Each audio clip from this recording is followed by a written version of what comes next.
ભરૂચમાં દૂધધારા ડેરીને લઈને સાંસદ મનસુખ વસાવાએ ભાજપ ઉપર જ નિશાન સાધ્યું છે। જિલ્લાની સંકલન સમિતિમાં ચર્ચા કર્યા બાદ જાહેર કરવી જોઈએ તેવી તેમણે વાત કરી છે। સંકલન કર્યા બાદ મેન્ડેટ જાહેર કરવો જોઈતો હતો। મનસુખ વસાવાએ આ વાત કરી છે। તેમણે કહ્યું છે કે પાર્ટીની મોટી ભૂલ થઈ છે। સહકારી સંસ્થાની ચૂંટણીમાં બીજેપીના બે આગેવાનો વચ્ચે જંગ છે અને આ જંગના કારણે આવનારા સમયમાં પક્ષને જ નુકસાન થશે। ચૂંટણીમાં એમએલએ અને જિલ્લા બીજેપીના પૂર્વ પ્રમુખની પેનલ વચ્ચે સીધો જંગ। વાત કરી શકે એવા લોકો ચૂંટાઈને જાય તો ખૂબ સારી વાત છે, જેથી જિલ્લાના હિતમાં આ દૂધધારા ડેરી આવનારા દિવસોમાં ખૂબ સારી રીતના કામ કરી શકે છે।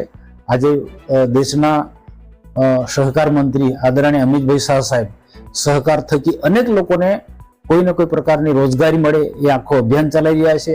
તો દૂધધારા ડેરી પણ ભરૂચ અને નર્મદા જિલ્લાની અંદર સારી રીતના ચાલે તો ખૂબ મોટી સંખ્યામાં પશુપાલકોને રોજગારી મળી શકે છે।